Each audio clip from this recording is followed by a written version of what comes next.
आओ आज से आप और मैं इंग्लिश को सीखने का एक सही तरीका देखें। देखो, रटकर तो बहुत देख लिया, ट्रांसलेशन भी बहुत करके देख ली, पर वो जेन्युइन तरीके से जो इंग्लिश नेचुरल निकलती है ना, जैसे हिंदी बोल रही है, ये लेवल इंग्लिश में कैसे आएगा बेटा? इसको तभी कर पाएंगे जब आप जेन्युइन तरीके से इसको प्रैक्टिकल बनाने की कोशिश करें। अब हिंदी की तरह इंग्लिश को कैसे प्रैक्टिकल बनाएं? आप एक काम करें, मेरे साथ एक एक करके सफर पे चलना शुरू करें। मैं इसका पहला सा एग्जांपल देता हूं। अब देखो, बोर्ड पे देखो, जेन्युइन तरीके से आपके सामने एक वर्ब की फॉर्म लिखी है। अब कुछ बच्चे तो कहेंगे मुझे वर्ब नहीं पता, क्रिया क्या होती है मुझे नहीं पता। कोई भी ऐसा काम जिसे आप और मैं करते हैं, जो इंग्लिश का सबसे बड़ा बेस है, जिस बच्चे को ये चीज समझ में आ गई उसका सेंटेंस मेकिंग अच्छा हो जाता है। और कितना समझना है, बस ये बोर्ड पे लिखी 5 फॉर्म समझनी। देखो कैसे, ये फर्स्ट, ये सेकंड, ये थर्ड, ये फोर्थ और ये फिफ्थ। अब फील करना बेटा, इसको रटना नहीं है, इसको महसूस करना है। आप कहोगे सर वो कैसे किया जा सकता है? जैसे एक छोटा सा एग्जांपल देखो, यहीं से शुरू करते हैं। अब ये पेपर है। अब पेपर एक तो नाम हो गया। हम कई बार ऐसा होता है जैसे अब ये पूरा पेपर जो है मुझे सारा नहीं चाहिए, इसका मुझे केवल आधा हिस्सा चाहिए, तो आधे के लिए तो मुझे इसको फाड़ना पड़ेगा। अब ये सीखना कि वर्ब को कैसे फील करते हैं। अब मुझे इसका आधा हिस्सा चाहिए बच्चों, अब आधे हिस्से के लिए तो मुझको फाड़ना पड़ेगा। एक चीज ध्यान रखना बच्चों, जब इसको फाड़ना कहते हैं तो इसका राइट प्रोनाउंसिएशन जो होता है वो टेयर होता है, टीयर नहीं। टेयर का मतलब फाड़ना होता है। अब महसूस करना कि वर्ब को कितनी बारीकी से सीखा जा सकता है, या फिर भाषा को कैसे प्रैक्टिकल बना सकते हैं। अब देखो, छोटा सा एग्जांपल देखो। अब ये पेपर है, मुझे बताओ क्या मैंने इसको अभी फाड़ा?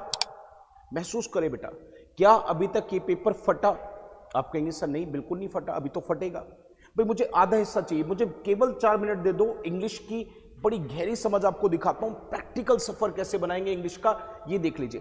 अभी देखो, ये पेपर का मुझे आधा हिस्सा चाहिए, तो मुझे बताओ क्या मैंने इसको फाड़ा? नहीं फाड़ा ना, अभी तो ये काम होगा। अब ध्यान से देखो, ये पेपर को मैं भी फाड़ूंगा। अब एक बात समझ लो, कोई भी ऐसा काम जो आपको लगता है अभी हुआ नहीं होगा, कुछ नहीं करना, उस काम के पहले विल लगाओ। विल लगाओ। जैसे ही आप इस काम के पहले विल लगाओगे तो सेंस निकल के आ रही है कि ये काम अभी होगा।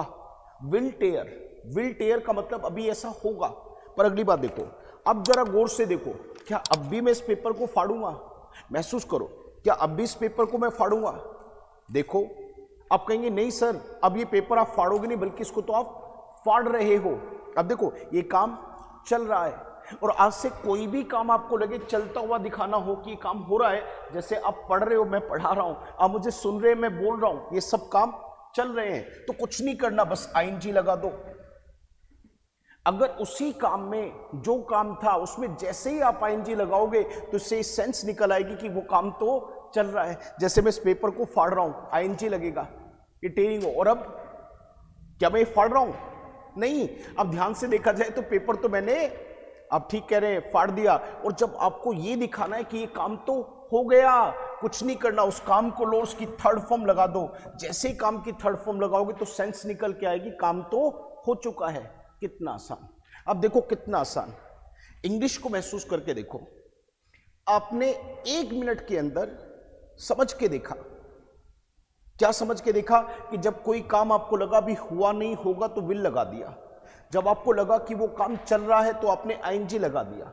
जब आपको लगा कि वो काम तो हो चुका है तो आपने वर्ब की थर्ड फॉर्म लगा दी। ऐसे इंग्लिश को महसूस करना है बेटा, ऐसे इंग्लिश को महसूस करना है।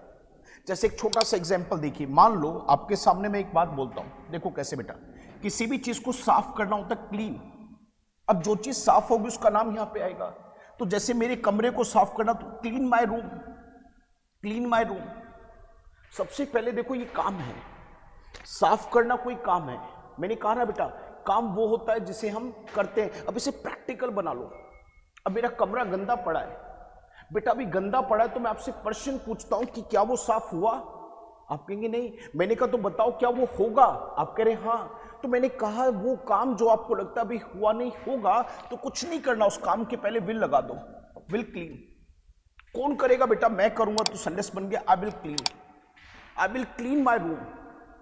कितना आसान था बेटा, कुछ भी तो नहीं करा, वो काम लिया, उस काम के पहले अपने विल लगाया, और जो भी इसको करेगा उसका नाम लगा दिया। मैं करूंगा तो आई विल। अब कुछ नहीं करना, कुछ भी नहीं करना, आपको यहां पर छोटी छोटी बातें समझनी। देखो मैं करूंगा तो आई विल, और आप करेंगे तो यू विल। हम कहेंगे सर हम सब करेंगे तो वी विल, शी करेंगे तो शी विल, ही करेगा तो ही विल, कोई भी करे। अब आप रुक जाओगे, वो बचपन की ट्रांसलेशन दिमाग में बैठी है।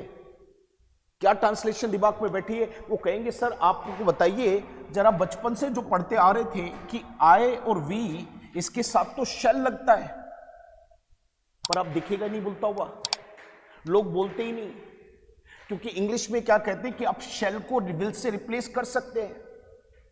आप आई और वी के साथ शेल ना लगा के केवल विल भी लगा सकते हैं। अब इसको यूज ही नहीं करते। अब इंग्लिश अच्छी कैसे बनेगी बेटा? एक तो आपको प्रैक्टिकल भाषा कैसे बोल रही है ये पता हो, एक आपको ये पता हो कि इसमें एक्सप्रेशन, जैसे अब छोटा सा एग्जांपल देखिए, मेरे साथ एक एक्सप्रेशन बोलना बेटा। वो एक्सप्रेशन है गोन, गोन के बाद आर, आर के बाद द के बाद days, gone are the days, gone are the days.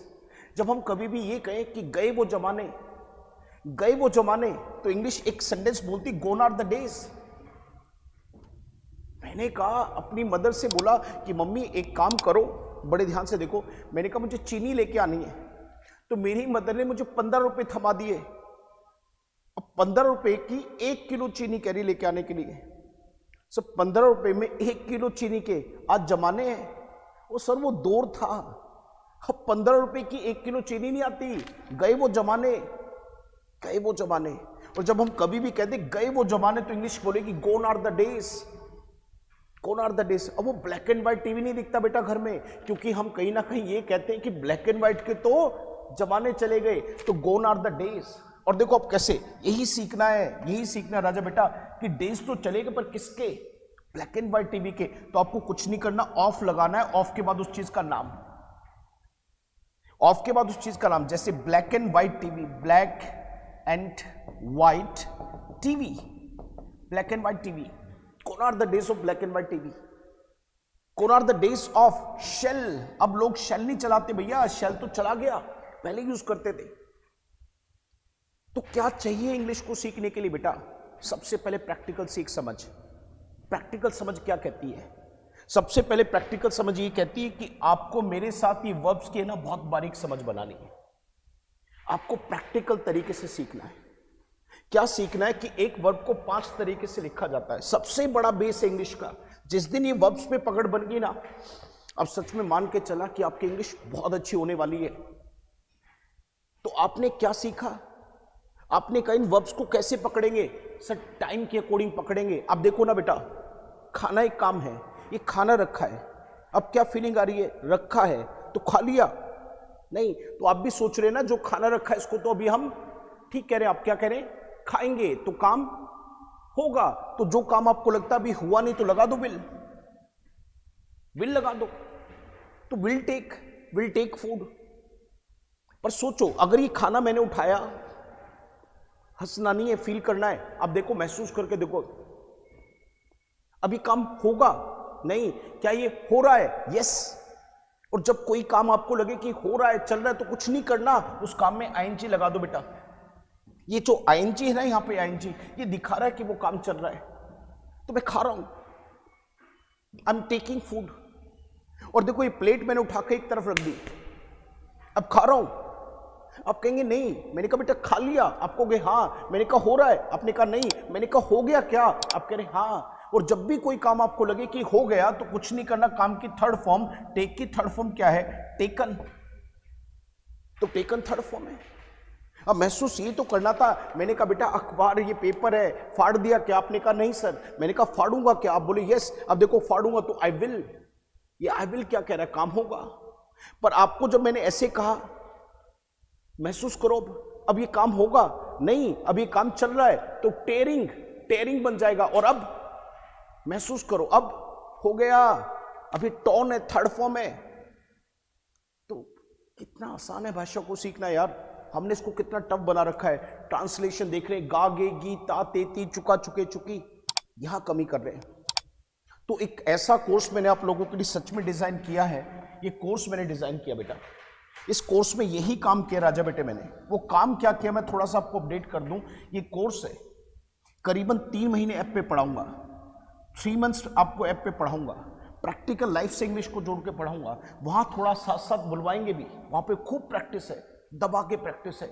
कैसे प्रैक्टिस आपको पता चलेगा ज्वाइन करने के बाद। तो 3 मंथ्स पढ़ाऊंगा और 3 मंथ्स अलग से उसको देखने के लिए आगे वैलिडिटी आपके पास, यानी टोटल 6 महीने तक ऐप के ऊपर ही बैच चलेगा।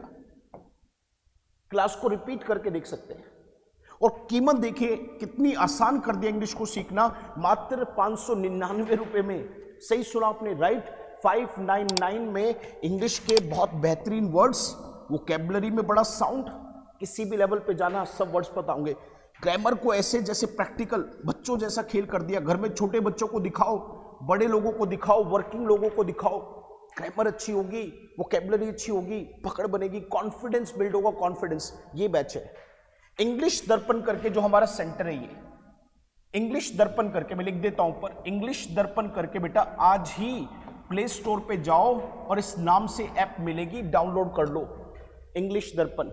एज अ स्टूडेंट अपने आप को रजिस्टर करना बेटा, एज अ स्टूडेंट रजिस्टर करना है और वहीं पे जस्ट कीमत आएगी 599 करके बैच की, उसको ज्वाइन कर लेना। बेहतरीन एग्जाम्पल्स के साथ बहुत आसान करके इंग्लिश को पढ़ाया गया है।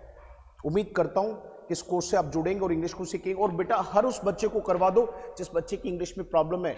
घर में बच्चा है, इंग्लिश में स्ट्रगल कर रहा है, ये बैच ठीक कर देगा। वर्किंग हो, इंग्लिश में बात नहीं कर पाते, बैच ठीक कर देगा। वर्क हाउसवाइफ है, बच्चों के पेरेंट्स मीटिंग में जाके मैम घबराती हूँ, आप इस बैच को कर लीजिए, प्रॉब्लम खत्म हो जाएगी। इस नाम से ऐप है, मिलेगी, प्ले स्टोर पे जाके डाउनलोड करो, ये सब कुछ मिलेगा बैच के अंदर, हर एक चीज। Bye bye, thank you.